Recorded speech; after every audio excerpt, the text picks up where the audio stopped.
रात के ठीक 2:47 हो रहे थे। शहर की सबसे ऊंची इमारत की 27वीं मंजिल पर एक आदमी अपने आलीशान ऑफिस में अकेला बैठा था। बाहर कांच की दीवारों से पूरा शहर दिखाई दे रहा था, रोशनी से चमकता हुआ, लेकिन उस कमरे के अंदर अजीब सा अंधेरा पसरा था। उसकी टेबल पर एक छोटा सा मिट्टी का पुतला रखा था। पुतले की आंखों पर काला रिबन बंधा था और उसके सीने में 3 सुइयां चुभी हुई थी। ये यहां कैसे? कौन लाया इसे? गार्ड, वॉचमैन कोई है? अनिल मल्होत्रा का नाम शहर के सबसे बड़े बिजनेसमैन में गिना जाता था। उसकी कंपनी वीएम इंडस्ट्रीज तेजी से बढ़ रही थी। सर, आप अपनी सफलता का श्रेय किसे देंगे? अपनी सफलता का श्रेय मैं खुद को दूंगा, क्योंकि मेरी मेहनत, मेरा तजुर्बा और मेरी किस्मत तीनों का शानदार कॉम्बिनेशन है मेरी सक्सेस। अनिल सर, सच कह रहे हैं आप। महंगी कारें, बड़ा बंगला, आलीशान ऑफिस, अनिल सर के पास सब कुछ है। फिर भी कुछ तो ऐसा होगा जो आपको भीतर भीतर परेशान करता होगा। पत्रकार के इस सवाल पर अनिल मल्होत्रा चुप हो गया। वो कोई जवाब नहीं दे पाया, मगर सच में एक चीज थी जो उसे अंदर से जला रही थी। वो था उसका प्रतिद्वंदी नमन अग्रवाल। ऐसा कुछ भी नहीं है। Next question please. आपके बिजनेस राइवल अमन अग्रवाल सर की कंपनी अचानक तेजी से बढ़ने लगी है। उन्हें हर प्रोजेक्ट में एक के बाद एक सफलता मिल रही है, मगर आपके कुछ प्रोजेक्ट फेल हो रहे हैं। इसके पीछे की क्या वजह है? अब ये तो बिजनेस है, कभी कुछ चलता रहता है। अब देखते हैं आगे का कॉन्ट्रैक्ट कैसे मिलता है।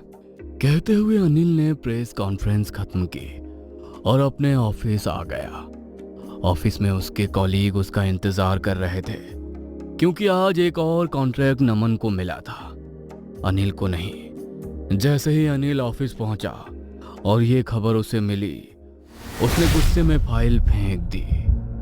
यह कैसे हो सकता है? यह तीसरा कॉन्ट्रैक्ट उसे मिला है और हमें नहीं।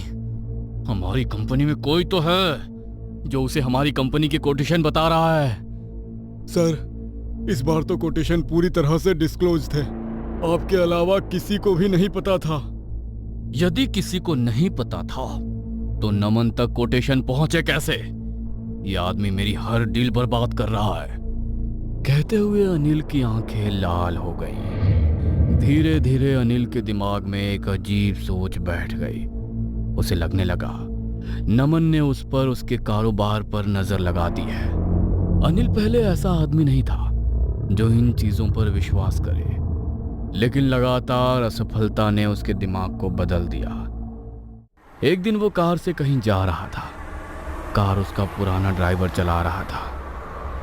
गणेश, एक बात पूछूं? सर, बोलिए। क्या तुम बुरी नजर में यकीन करते हो क्या? हाँ साहब, बुरी नज़र तो होती है। हमारे गांव में तो यहाँ तक कहते हैं कि नज़र से पत्थर भी टूट जाता है। तो नज़र से बचने के लिए क्या किया जाता है? वो साहब, वो आप क्यों जानना चाहते हैं? तुमसे जितना पूछा उसका उतना जवाब दो। साहब, मुझे एक अघोरी बाबा के बारे में पता है। लोग कहते हैं उनका उतारा कभी खाली नहीं जाता। वो शमशान में रहते हैं। उनका नज़र का उतारा तो बहुत गजब का है। शमशान के बारे में सुनकर अनिल कुछ देर चुप रहा।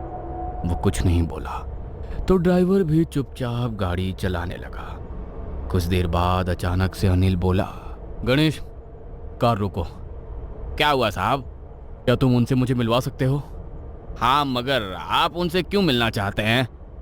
अपने ड्राइवर गणेश का सवाल सुन अनिल उसे घूरते हुए देखने लगा। तो ड्राइवर उसे कार से शहर से बाहर एक पुराने शमशान घाट में ले गया। रात के वक्त चारों तरफ धुंध थी। हवा में जली हुई चिता की गंध थी। दूर एक आग जल रही थी। आग के सामने बैठा था एक अघोरी।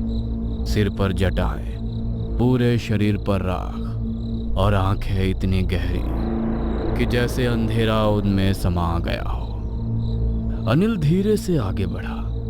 अघोरी ने अनिल और उसके ड्राइवर को घूरते हुए देखा और जलती चिता में से एक लकड़ी निकालकर अनिल के चेहरे के पास ले गया। अनिल बिना डरे वहीं खड़ा रहा। उसने पलकें भी नहीं झपकाई। यहाँ क्यों आया है? बाबा, मुझे आपकी मदद चाहिए।